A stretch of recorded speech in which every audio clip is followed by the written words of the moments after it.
we'll wait and see what happens at the next general election. But I think most people realise that we stepped in when times were extremely tough during a global pandemic with significant multi-hundred billions pounds of support. And we've done the same with the energy crisis, and that needs paying for. And I think most people realise that. And as I say, tax is one part of the conundrum here. The support we're providing vulnerable households in particular is significant. And with inflation now coming down, that will also be beneficial to households across the country, not least in my constituency of Grantham and Stamford. Gareth, while we're talking about taxes, as we've opened that can of worms, let me ask you about windfall taxes, because we've seen a stepping up of those measures in other countries across Europe, namely in Italy the other week around banks. Should there be further expansion of windfall taxes in the UK?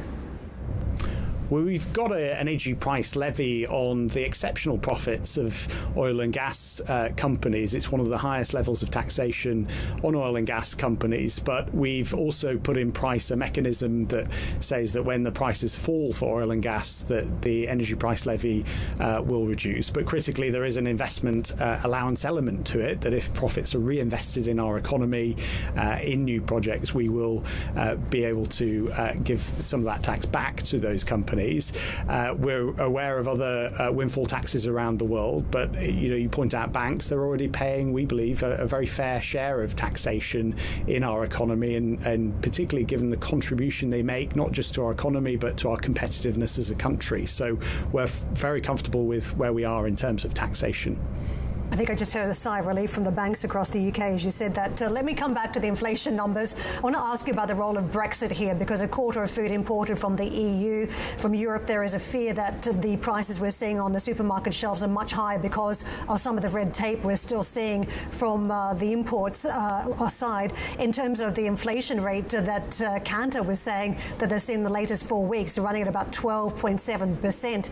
Is Brexit still part of the issue here, and does the government need to remove more red tape to ensure that we don't continue to see inflation in food prices? Well, you broke up slightly there, but I gather the question was about food prices and Brexit. Just on Brexit, it's clear that we're growing faster than a lot of countries around the world, and we're predicted to have faster growth than Germany in particular, and we've grown faster than Germany since leaving the European Union.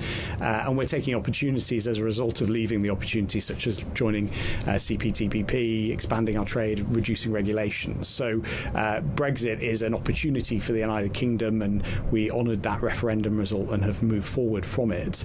On food price inflation, we're pleased that it's coming down. Obviously, it's high across the world, and we are working with regulators in the supermarkets to ensure that when food inflation comes down, we are seeing prices in the shops reduced too.